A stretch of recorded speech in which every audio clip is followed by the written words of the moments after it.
আসসালামু আলাইকুম ছোট্ট বন্ধুরা, কেমন আছো সবাই? আশা করি সবাই অনেক ভালো আছো। আজকে আমরা পার্ট 23 নিয়ে আলোচনা করব। আর হ্যাঁ, তোমরা পরবর্তী সকল ভিডিও সবার আগে পেতে এখনই সাবস্ক্রাইব করে ফেলো। দেখো বন্ধুরা, এই পাঠের নাম হলো মানব জয়ের গল্প। অনেক অনেক দিন আগের কথা।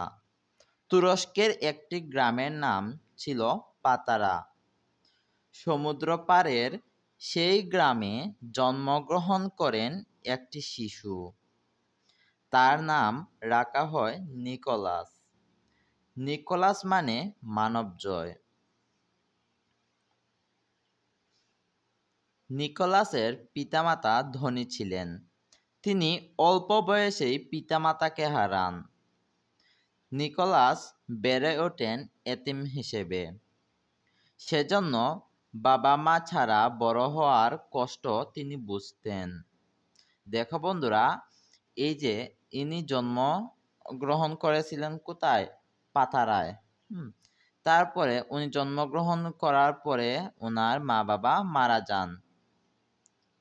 বড় হয়ে তিনি দয়ালু মানুষ হিসেবে পরিচিতি লাভ করেন। তিনি তার পিতার রেখে যাওয়া সম্পত্তি মানুষের মাঝে বিলিয়ে দিতে শুরু করেন।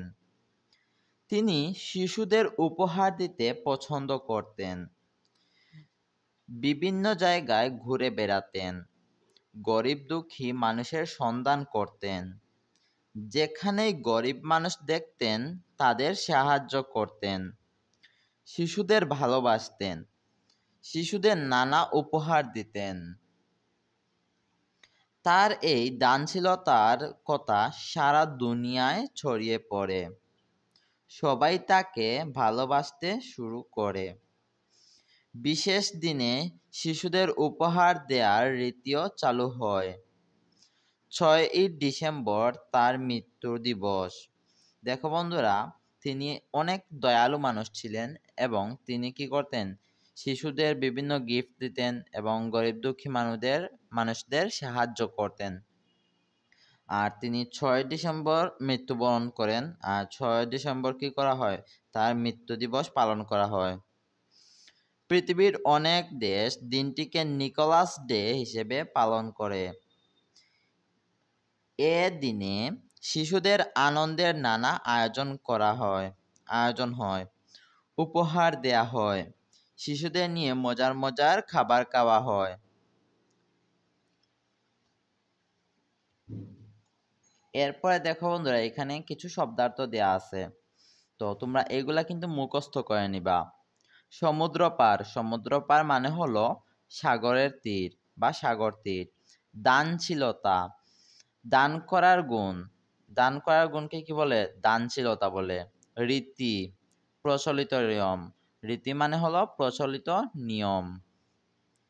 তারপরে দেখো বন্ধুরা, এখানে কিছু শব্দ দিয়ে আছে এবং বলছে শব্দগুলো দিয়ে বাক্য লিখে, অর্থাৎ বাক্য বানাতে হবে। এই যে অনেক দিয়ে বাক্য বানাতে হবে, অল্প দিয়ে বাক্য বানাতে হবে, এইরকম প্রত্যেকটা শব্দ দিয়ে একটা করে বাক্য বানাতে হবে।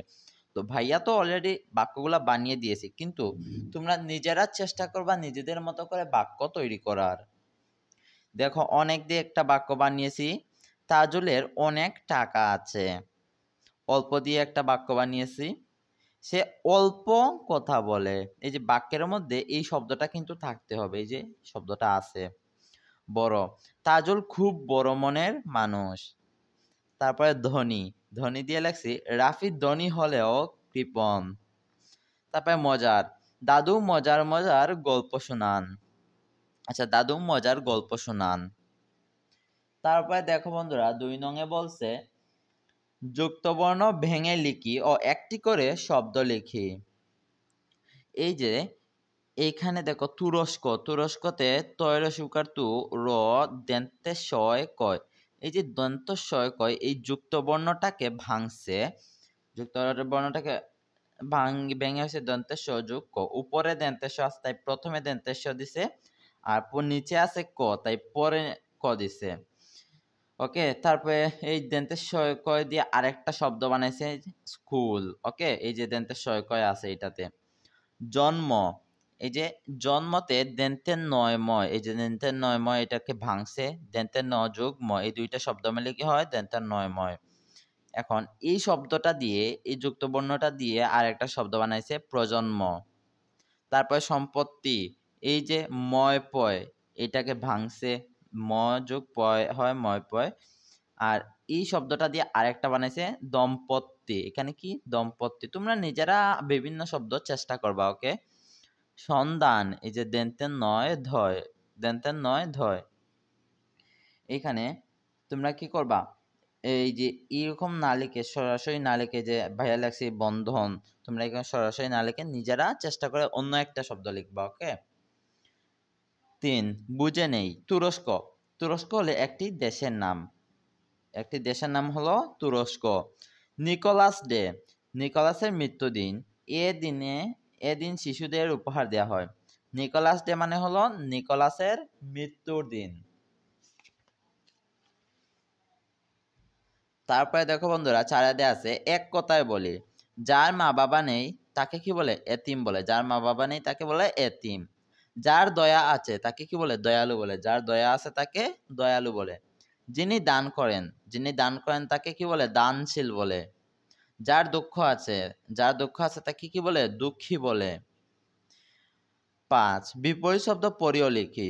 দেখো বন্ধুরা, ধনীর বিপরীত শব্দ হলো গরিব, ধনীর বিপরীত শব্দ হলো গরিব। অল্প, অল্প এর বিপরীত শব্দ হলো বেশি। কষ্ট, কষ্ট এর বিপরীত শব্দ হলো সুখ। দয়ালু, দয়ালু এর বিপরীত শব্দ হলো নির্দয়। ভালোবাসা, ভালোবাসা এর বিপরীত শব্দ কি ঘৃণা। তারপরে দেখো বন্ধুরা, এখানে আমাদের কিছু প্রশ্ন দেয়া আছে, এই যে 82 পৃষ্ঠায়। তো দেখে নেই আমাদের শীটে কি প্রশ্নগুলো উত্তর দেয়া আছে কিনা।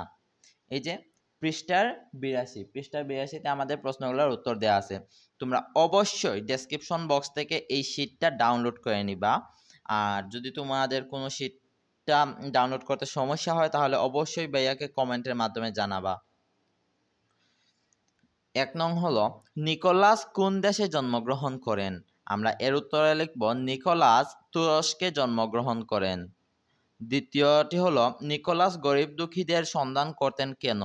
আমরা এর উত্তরে লিখব নিকোলাস গরিব দুঃখীদের সাহায্য করার জন্য সন্ধান করতেন। তৃতীয় প্রশ্নটি হলো তিনি ঘুরে ঘুরে কাদের সন্ধান করতেন। আমরা এর উত্তরে লিখব তিনি ঘুরে ঘুরে গরিব দুঃখীদের সন্ধান করতেন। চতুর্থ প্রশ্নটি হলো নিকোলাস কিভাবে দয়ালু মানুষ হিসেবে পরিচিতি পান। আমরা এর উত্তরে লিখব নিকোলাস সকলের কষ্ট বুঝেন, সকলকে সাহায্য করেন, এভাবে তিনি দয়ালু মানুষ হিসেবে পরিচিতি পান। তারপরে পঞ্চম প্রশ্নটি হলো তিনি কাদের উপহার দিতে পছন্দ করতেন। আমরা এর উত্তরে লিখব তিনি শিশুদের উপহার দিতে পছন্দ করতেন। ষষ্ঠ প্রশ্নটি হলো নিকোলাসের মৃত্যু হয় কোন তারিখে। আমরা এর উত্তরে লিখব নিকোলাসের মৃত্যু হয় 6ই ডিসেম্বর। তারপরে দেখো বন্ধুরা 7 নংয়ে আছে পুরুষবাচক ও স্ত্রীবাচক শব্দ জেনে নেই।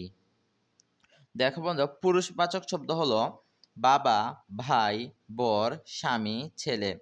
যেমন ধরো তোমার বাবা হলেন একজন পুরুষ, তাই এগুলো পুরুষবাচক। তোমার ভাই একজন পুরুষ, তাই এটা পুরুষবাচক শব্দ। তোমার যেমন ধরো তোমার ছেলে একজন কি পুরুষ, তাই কি এটা পুরুষবাচক শব্দ। যেমন ধরো তোমার মা হলেন একজন মেয়ে, হ্যাঁ, তাই এটা স্ত্রীবাচক। তারপরে তোমার বোন হলেন একজন মেয়ে, তাই উনি হলেন স্ত্রীবাচক, এই শব্দটা হলো স্ত্রীবাচক। তারপরে কিভাবে কনে, স্ত্রী, মেয়ে এগুলো হলো স্ত্রীবাচক শব্দ, ওকে। তো বন্ধুরা পরবর্তী ভিডিওতে আমরা পরবর্তী পাঠ নিয়ে আলোচনা করব। দেখা হচ্ছে পরবর্তী ভিডিওতে। আর তোমরা যারা এখনো সাবস্ক্রাইব করোনি এখনই সাবস্ক্রাইব করে ফেলো। আল্লাহ হাফেজ।